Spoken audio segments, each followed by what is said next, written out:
ఓం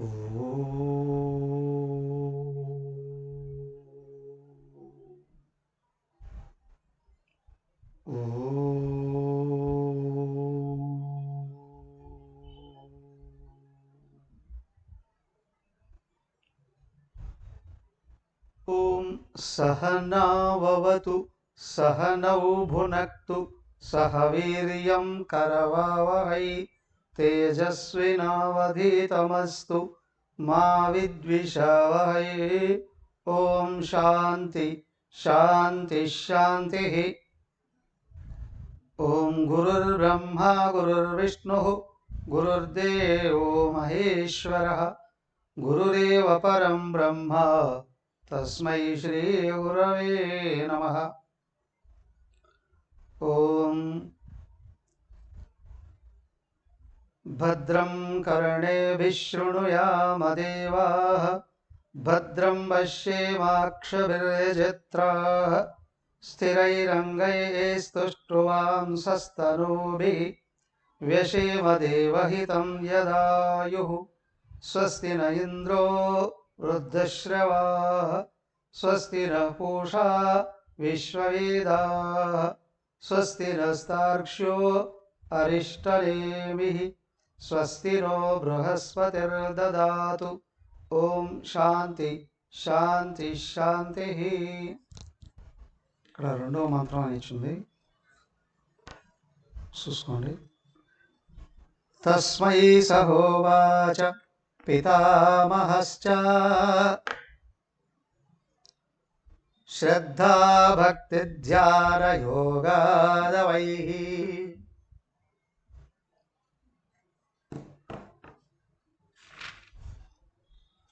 న కర్మణా న ప్రజయా ధనేన త్యాగేనైకేన అమృతత్వమానశుః. పరేణ నాకమనిహితం గుహాయాం విభ్రాజయేతత్ యతయో విశంతి.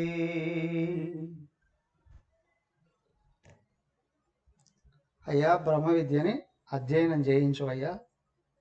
ఏదైతే అత్యంత శ్రేష్టమైనటువంటిదో, సర్వ పాపాలని వదిలింపజేసుకొని పరబ్రహ్మతత్వాన్ని అందుకోవడానికి అవకాశం ఇస్తుందో ఆ బ్రహ్మ విద్య నాకు కావాలయ్యా అని అడిగాడు అశ్వరాయణుడు బ్రహ్మదేవుణ్ణి. బ్రహ్మదేవుడు చెప్తూ ఉన్నాడు, ఆయా నువ్వు అడిగినటువంటి బ్రహ్మ విద్య ఇదిగో ఇలాగా లభిస్తుంది. తస్మై సహోవాచ పితామహశ్చ. పితామహుడు అశ్వరాయణుడు కొరకు ఈ విధంగా చెప్పాడు. శ్రద్ధా భక్తి ధ్యాన యోగాత్ అవైః. శ్రద్ధ భక్తి ధ్యాన యోగాల వలన లభిస్తుందండి.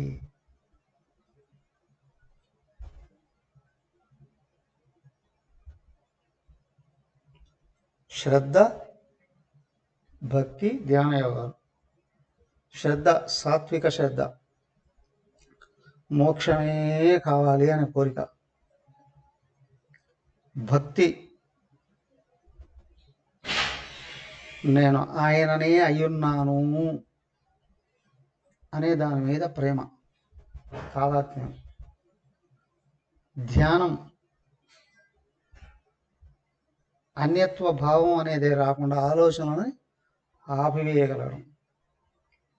అనన్యాహ చింతయంతో అన్నారే, నా లక్ష్యం నాకంటే అన్యంగా లేదు అనే భావం. అన్యమైన ఆలోచన ఏది వచ్చినా దాన్ని తొలగించేయగలగడం ధ్యానం. ఈ మూడు ఎక్కడైతే ఉంటాయో అవైహి పొందినట్లేనండి అన్న, ఆత్మతత్వం పొందబడినట్లే.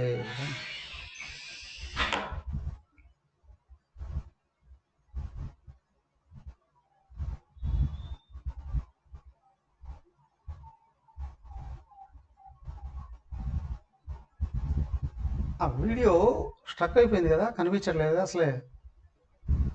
కనిపిస్తుందా మీకు?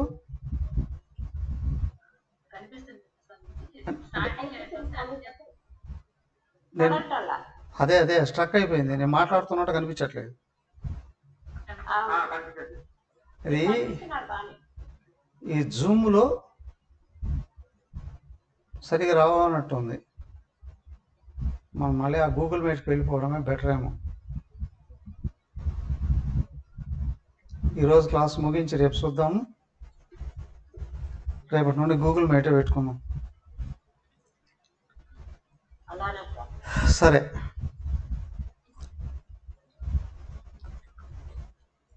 అయితే ఏమండి, శ్రద్ధ భక్తి ధ్యాన యోగాల వలనే లభిస్తుందా, మిగతా దేని వలన లభించదా?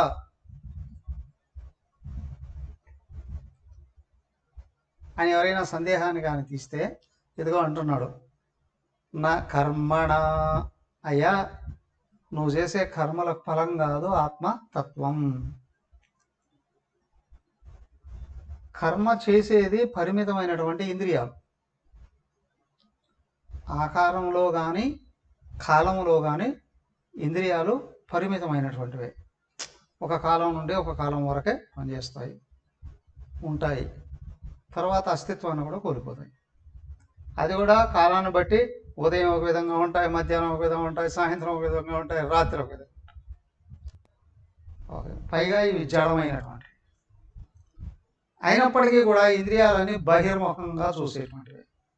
ఇంద్రియాలకి విషయాలు కనిపిస్తాయి కానీ తత్వం గోచరించదండి.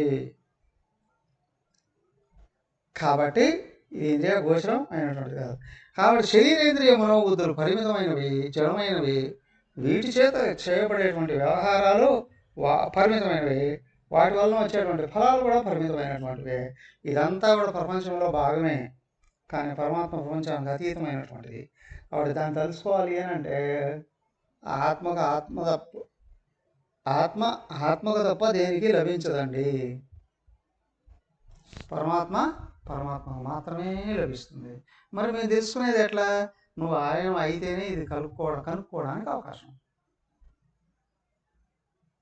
అంటే అనాత్మతో తాదాత్మ్యం పోతేనే ఇది లభిస్తుంది. అంతేగాని నా కర్మణ అవిరోధితయా కర్మ అన్నారు. అక్కడ కర్మ అజ్ఞానానికి ఫ్రెండ్స్.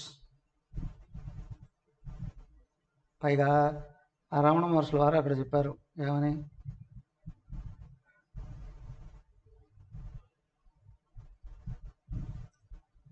కర్మలు కర్మ ఫలాలు అనే సముద్రంలో తోచేస్తాయండి.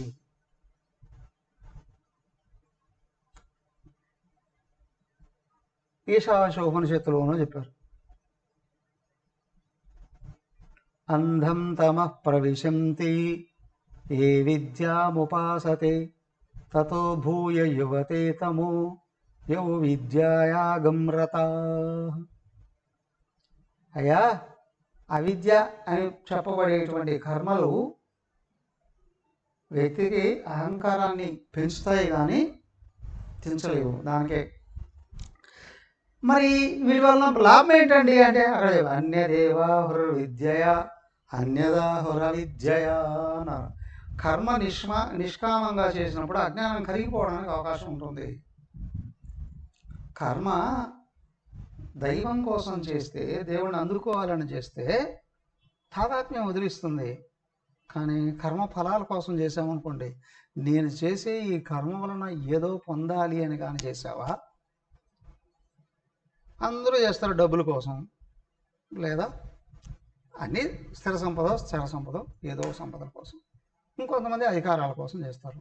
అక్కడి నుంచి కూడా ఇంకొకటి ఏదో పొందాలి, కొంతమంది భోగాల కోసం చేస్తారు. ఇవన్నీ కర్మలు, వాటి ఫలాలు వస్తాయి, మళ్ళీ ఇరికిస్తాయి. కానీ ఇక్కడ కర్మ నిష్కామంగా మొదలైన ఫలాసక్తి కానీ ఉంది అనుకోండి, ఈ కర్మ చేస్తే నాకు ఆ పదవి వస్తుంది అని కానీ చూసావో, లేదా ఫలం వస్తుంది అని కానీ చూసావో, ఖచ్చితంగా నేను తీసుకుని అక్కడ ఇరికించి పారేస్తుంది. కాబట్టి భగవాన్ నాకు నువ్వు కావాలి, మరే ఏదో ఏ విధంగా అయితే కర్మలో చదువుకున్నా ఆ విధంగా వీళ్ళు కర్మలు చేసి నన్ను తలుసుకుంటూ నన్ను కోరుకుంటూ నువ్వు కానీ కర్మ చేస్తే దేహం నువ్వు అనే భావం లోపల స్లోగా వదిలేస్తుంది. ఇది నిష్కామ కర్మ. కాబట్టి కర్మ వలన ముక్తి రాదు. కర్మ నిష్కామంగా మార్చినప్పుడు లోపల అజ్ఞానం కరుగుతుంది, అహంకారం కరుగుతుంది అంతే. కానీ ఎంత పెద్ద కర్మలు చేసినా తత్వం మాత్రం లభించదు. నా ప్రజయా, అయ్యా ప్రజయ అంటే సంతానం, ప్రజయ వెనకల జనబలం. అవునా, నాకు ఇంతమంది పిల్లలు ఉన్నారు, సో వాట్, అనే కష్టాలు ఉంటాయి. అవునా,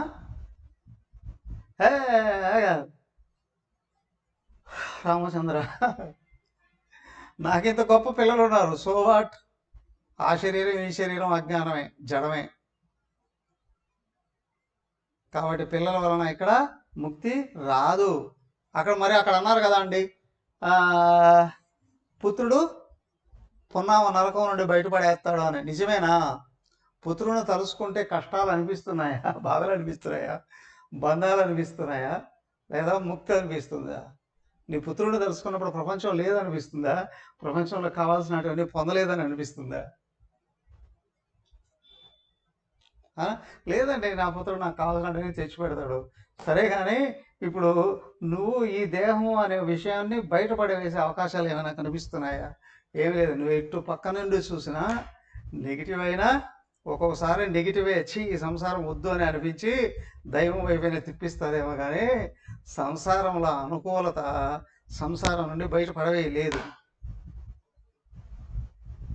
నా ప్రజ కాదు నేను పెద్ద పదవిలో ఉన్నాను, నా మీద నా వెనకాల ఎంతమంది ఉన్నారు, నేను చిటికేస్తే 100 మంది వస్తారు లైన్లో నా కోసం. ఆహా, సెలబ్రిటీవా లేదా పొలిటికల్ లీడరా? సెలబ్రిటీస్ కూడా వస్తారు. ఒక కామెడీ యాక్టర్ ఎవరన్నా వచ్చాడు రా అంటే వాడు చుట్టూ కూడా తిరుగుతాడు. హీరోయిన్ వస్తే 1000 మంది రావచ్చు, అవునా, చూడడానికి. అంతేగాని ముక్తి అయితే రాదండి. నా ప్రజయా నా ధనేనా నా కోట్లు ఉన్నాయి ఏమనుకున్నావు? ఏమైనా చేయగలం. ఏం చేయగలవు? నీ మొహం, నీ కోట్లు పెట్టాడు, ఇల్లు కొనుక్కోగలవు, కార్లు కొనుక్కోగలవు, వస్తువులు కొనుక్కోగలవు, నగలు కొనుక్కోగలవు, అవునా, భోగాలు అనుభవించగలవు. అంతకంటే ఏం చేస్తావు? మనుషులను పెట్టి నిన్ను లేపేస్తా, పై వచ్చే జనంలో ఆ వ్యక్తులు నిన్ను లేపేస్తారు. అయినా ఎవరినైనా లేపేయాలి అనుకుంటే వాడి కర్మ తీస్తేనే వాడు చదువుతాడు, బెదిరించడానికి, లేదా నీకు సెక్యూరిటీ ఏర్పాటు చేయడం. నన్ను ఎవడు ఏం చేయలేడు, నా ఇంటి చుట్టూ 100 మంది ఉన్నారు సెక్యూరిటీ. సో బట్ దేహాన్ని ప్రారంభం తీరిందంటే ఢీయని వెళ్ళిపోతుంది అంతే. ఎవడో ఆపలేడు, ఏమీ చేయలేరు. నా కర్మణ ధనేన, సంపదలో కూడా భోగాలను ఏర్పాటు చేసుకోవచ్చు, సెక్యూరిటీని ఏర్పాటు చేసుకోవచ్చు. అంతకంటే ఏమీ లేదు. నా ధనేన, దేహాత్మభావాన్ని పెంచేటివి 3. మరండి ముక్తి ఎలా వస్తుంది? త్యాగేనైకేన అమృతత్వమానసు, త్యాగేన ఏకేన అమృతత్వం మానసు. ఒక్క త్యాగం వలన మాత్రమే అమృతత్వం లభిస్తుందండి. అంటే ఏం త్యాగం చేయాలండి? మాకున్నదంతా మీకు ఇచ్చి మేము బేకారులు కావాలా? ఒకవేళ మీరు ఇచ్చేసిన ముక్తి రాదు, అవునా, ఇచ్చేసిన ముక్తి రాదు. మీరు ఇచ్చినా కూడా ముక్తి రాదు. ఎందుకు? దానివల్ల ముక్తి వచ్చేటువంటిది ఏమీ కాదు. త్యాగేనైకేన, ఏం త్యాగం చేయాలండి? అహంకారం త్యాగం చేయాలి, దాని నుండి పుట్టిన అరిషడ్వర్గాలు త్యాగం చేయాలి. అన్నిటికంటే ముఖ్యం అజ్ఞానాన్ని త్యాగం చేయాలి. మొదట కర్మల యొక్క ఫలాలు ఈశ్వరార్పణ చేయాలి. ఈశ్వరార్పితం నేచయాకృతం చిత్తశోధకం ముక్తి సాధకం. ఈశ్వరార్పితం, ఈశ్వరార్పణ చేయగలగాలి.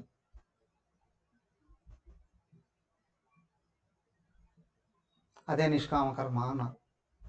నా ఇచ్ఛయాకృతం, ఆసక్తితో చేయదు. కర్మఫలం మీద ఆసక్తితో చేయదు. కర్మ మీద నిష్ఠ ఉండాలి, కర్మఫలం మీద ఆసక్తి ఉండకూడదు. త్యాగేన ఏకేన, అన్నీ సరే, కర్మకు కర్మ ఫలం వస్తుంది. స్థూలంగా వస్తు రూపంలోనూ ఫలం రావచ్చు. ఆ ఫలం ఈ జన్మలో రావచ్చు, పై జన్మలో కూడా రావచ్చు.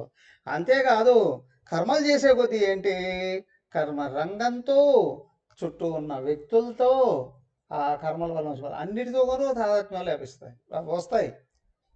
కానీ అవన్నీ వదులుకోగలగాలి. ఎట్లా వదులుతామండి అవన్నీ? చేత కానప్పుడు అందరూ మాట్లాడలేండి. అవన్నీ ఊరికే వదలాలంటే వదిలేస్తామంటే వదులుకో రావు. దాని వెనకల ఉన్న సత్యాన్ని గుర్తించడానికి చేస్తే విషయంతో తాదాత్మ్యం దిగుతుంది అంతే. సర్వకాల సర్వావస్థలలో అంతటా అందరిలో భగవంతుడు ఉన్నాడు. ఈ విషయాన్ని మర్చిపోకుండా ఆయన నాకు కావాలి అని అనుకొని చేస్తూ ఉండేటప్పుడు ఆ మధ్యలో కదిలేటువంటి జడ విషయాలతో తాదాత్మ్యాన్ని రానియకుండా ఆయన లోపల కట్ చేస్తాడు రాగద్వేషాలని. నాకు ఏదొచ్చినా ఆయన అనుగ్రహం అనుకోవాలి. కష్టం రాని, దుఃఖం రాని, బాధ రాని, ఏదొచ్చినా సరే అన్నీ అనుకూలంగా ఉన్నంత వరకు ప్రతి ఒక్కరూ అనుకుంటాం ఇది నా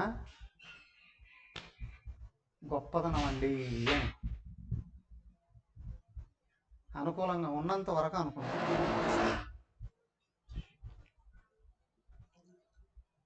అందరూ అనుకుంటాం. కానీ ఏమైనా కష్టాలు వచ్చినప్పుడు మొదట ఆయన మర్చిపోదాం కదా. క్రమంగా రాను ఏమనుకుంటాం, నేను ప్రతి ఒక్కరు అనుకునేది జనరల్గా అనుకుంటారు, నన్ను అంటున్నాడు స్వామి అని. ఆహా, కష్టాలు వచ్చినప్పుడు మంచి పనులు చేసినా కష్టాలు వస్తున్నాయండి, మంచి పనులు చేసినా, అవునా కాదా? ప్రతి ఒక్కరు అనుకుంటారుగా. జీవితంలో ప్రతి ఒక్కరికి కష్టాలు వస్తూనే ఉంటాయి. ఏంటి, పూర్వజన్మ కర్మ ఫలాలు కావచ్చు, కొన్ని ఏంటి అని అంటే ఈ జన్మల్లో తెలియక చేసినటువంటి తప్పులు కావచ్చు, అవునా? లేదా సమష్టిగా కలిసి ఉన్నప్పుడు సమష్టి కర్మల ఫలాలు కూడా తగులుకుంటాయి. ఒక కుటుంబం ఉంది, పెద్దవాళ్ళు ఉన్నారు, భార్యాభర్తలు, వాళ్ళ పిల్లలు వీళ్ళందరూ ఉంటాయి కదా. ఏ ఒక్కడే కష్టం వచ్చినా అందరికీ తగులుకుంటుంది, అవునా? జనరల్గా ఏమంటాము, అరే నేను అన్ని సత్కర్మలే ఆచరిస్తున్నాను, నాకు కష్టాలు వస్తున్నాయండి, ఆ దేవుడికి నా మీద కరుణ లేదండి, దేవుడు నన్ను మర్చిపోయాడండి. ఒక్కసారి మనసు పక్కన పెట్టి ఆలోచన చేయగలిగితే దేవుడు ఎక్కడున్నాడు? లోపల, అవునా కదా? ఆ లోపల ఎక్కడున్నాడు? అరే నువ్వే అయ్యున్నావయ్యా. అంటే దేవుడికి నా మీద కరుణ లేదు అంటే నీకు నీ మీద ఇష్టం లేదు అని అర్థం. 100% నీకు నువ్వు తెలిసి గుర్తుంచుకున్నావు అని అనుకోండి, జీవితంలో కష్టం అనేది ఏది లేనేలేదు. కానీ నువ్వు కష్టంగా ఫీల్ అవుతున్నావు అని అంటే నువ్వు నిన్ను మర్చిపోయి అహంకారాన్ని ఇష్టపడుతున్నావు, లేదా అహంకారానికి ఇష్టమైనటువంటి విషయాలను ఇష్టపడుతున్నావు, లేదా వాటి వ్యవహారాలను కర్మఫలాలను ఇష్టపడుతున్నావు. కాబట్టి నువ్వు దుఃఖంగా ఫీల్ అవుతూ ఉన్నావు. కానీ నిజంగా దేవుని కానీ ఇష్టంగా కొలుస్తున్నావు అంటే నీకు నువ్వెవరో కానీ గుర్తుంచుకున్నావు అని అంటే కష్టం అనేది లేనే లేదు. వ్యవహారాలు అంతే, ప్రపంచంలో ఇన్సిడెంట్స్ ఒక్కొక్కప్పుడు ఫలాలు వస్తూ ఉంటాయి, పోతూ ఉంటాయి, అవునా? ఏదైనా కూరగాయలు పెట్టామనుకోండి, ఒక 20 రోజులు 30 రోజుల్లో ఫలాలు వచ్చేస్తాయి, అవునా? ధాన్యాలు పెట్టామనుకోండి, 3 నెలల్లో 4 నెలల్లో ఫలం వచ్చేస్తాయి, అవునా? ఇంకో కొన్ని పసుపు